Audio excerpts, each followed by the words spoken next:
From where the news comes first, this is News Channel 2 at 11. The breaking news tonight, a fire guts a small barn in Otsego County. 4 fire departments responding. It's inexcusable on a $9.2 million budget that we voted on last May. Also brand new tonight, a budget deficit has taxpayers calling on the resignation of a school superintendent. And possible new movement in a proposed road project that will affect people in 2 towns. Good evening at 11 o'clock. I'm Don Schiffman. A proposed project to reconstruct a road in Herkimer County is affecting 2 different towns.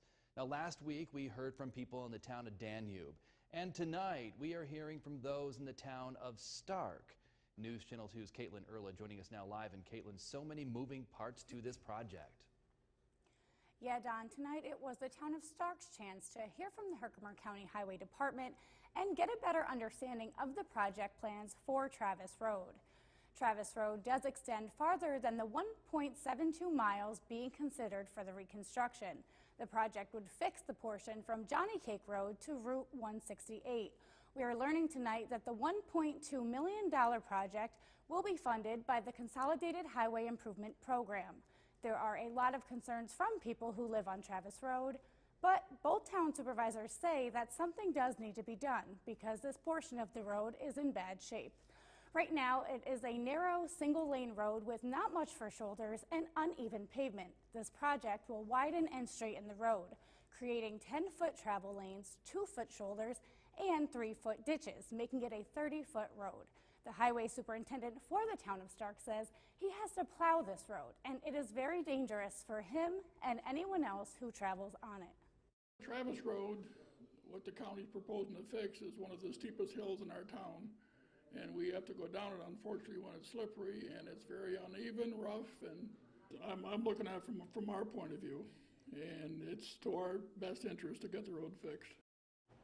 Now, Mark Nagel from the Herkimer County Highway Department says he received a letter from the town of Danube after last week's meeting, and they want to proceed with this project. So now it's up to the town of Stark, and if they also want to move forward, the next step will be to hire a contractor and get started with construction as soon as possible. Don? Caitlin Erla live for us tonight. And tensions were high at tonight's school board meeting in Skenevis. A recent report from the state comptroller's office lists the Skenevis school district in Otsego County in significant financial distress. The school superintendent says that the district is operating under a $700,000 budget deficit. Parents and taxpayers say they feel the district officials aren't being completely transparent. We used our fund balance over the last several years, and we are at pretty much a 0 level for fund balance and appropriated reserves. And so unfortunately, the money that we used last year to pay for our expenses is no longer there. It's inexcusable on a $9.2 million budget that we voted on last May to have to borrow that kind of money and use up that much fund balance. And Green says that he thinks that the board members who he feels are responsible for the shortfall should step down. He plans on presenting a petition in 2 weeks asking for their resignations. And breaking news in Otsego County tonight, crews are still on the scene of a fire along County Highway 27 in Springfield. A small barn shed is just a shell of what it once was. Fire gutting it tonight. Firefighters are still putting out hot spots at this hour. The fire broke out just before 9 o'clock this evening. Officials tell us that neighbors called the fire department. They could see the smoke and flames, and when crews arrived on the scene, it was fully engulfed. 4 departments responded to the fire. No injuries, no word on the cause. Crews will likely return to the scene during the daylight hours tomorrow to further investigate the cause.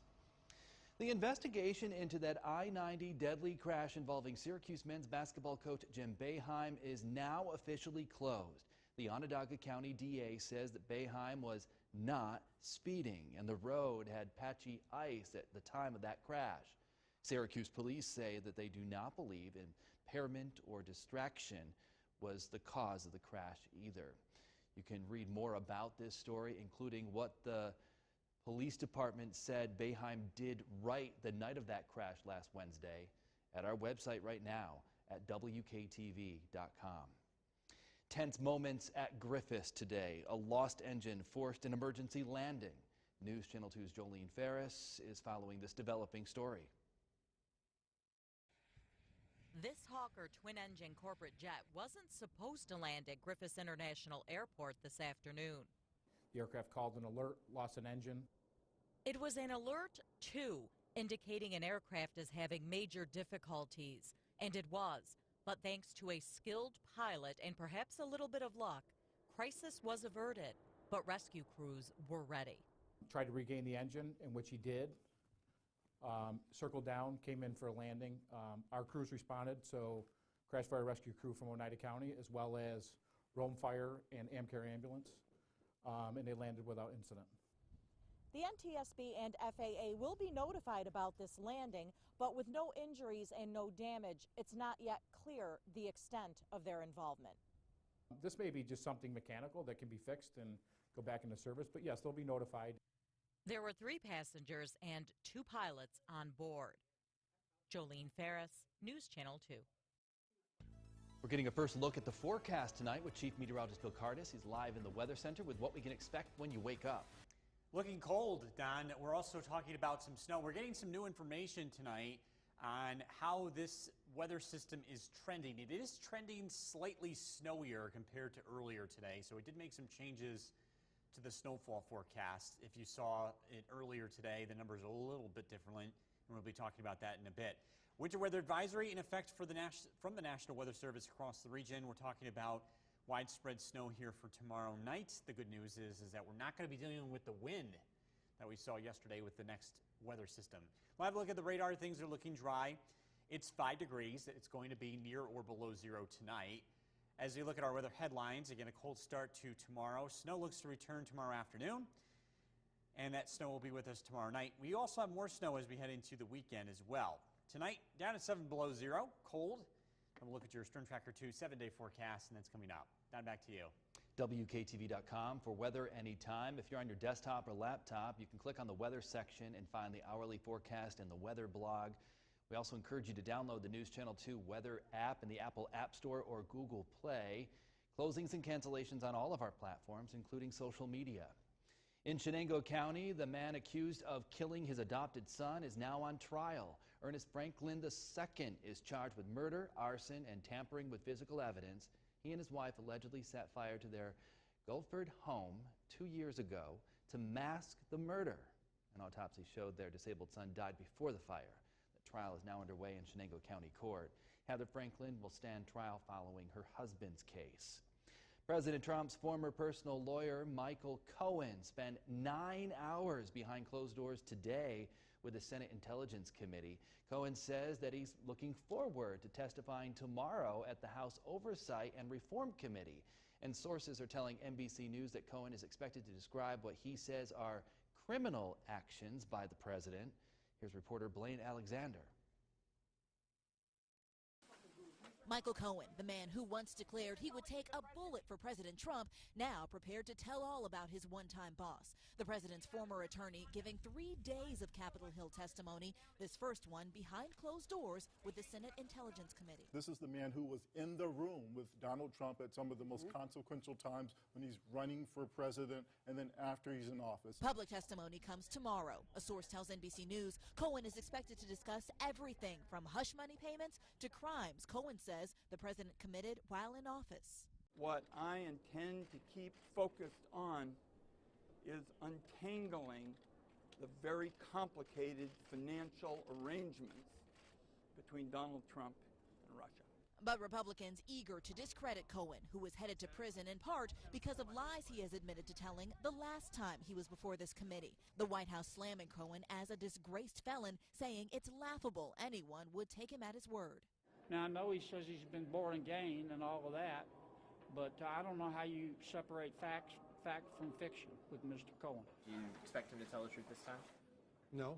Committee members expected to grill Cohen on those previous lies during this round of hearings. Blaine Alexander, NBC News, Washington. And President Trump is in Vietnam now for his meeting with North Korea's Kim Jong-un. This is the second nuclear summit between the two leaders. The U.S. again trying to convince Kim to stop all nuclear testing and eventually denuclearize his country. There are questions, though, about what can be accomplished in a tangible way. Happening tomorrow here at home, the American Heart Association hosting the annual indoor walk, all happening at the Sankertown Square Mall in New Hartford. So this is a way for you to participate in the walk without having to go outside. It's all inside, nice and warm. You can also pre-register for this Saturday's big event, which is outside. A pre-registration event took place tonight as well at Herkimer College. Student volunteers set up booths and gave out informational packets and helped other students sign up for Saturday's fundraising walk and run. Vani Patel is one of the student volunteers, and she says that her mother has a pacemaker and her grandfather died from a heart attack. So the Heart Association is important to her. There's people out here that want to help and want to give back, so it makes me feel a lot better for whatever my future is going to bring, that I'm going to be supported. Patel also plays softball at Herkimer, and many of her teammates also volunteered.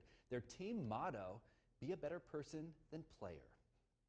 We have registration information at WKTV.com, or you can come on down to the Utica College Gymnasium on Friday for the Health Expo. News Channel 2 at noon, the Live at 5 News Hour, News Channel 2 at 6, broadcasting live from there. Also, we have our Heart Telethon, of course, raising money for the Heart Association. And on Saturday, we broadcast live the big events beginning at 8 o'clock in the morning. And coming up here tonight on News Channel 2 at 11, New Hartford firefighters making quick work of a house fire on Oxford Road. And we now know who owned that house and a GoFundMe page to help that person out. Also tonight, filming for A Quiet Place 2, coming back to upstate New York. Bill. At the bus stop, the weather looks cold and dry in the morning. Temperatures in the single digits. We're also tracking some snow for the afternoon and evening. We'll talk more about that coming up. You're watching News Channel 2 at 11 with Don Shipman. Weather with Chief Meteorologist Bill Cardis. And sports with Spencer Davidson. News Channel 2, where the news comes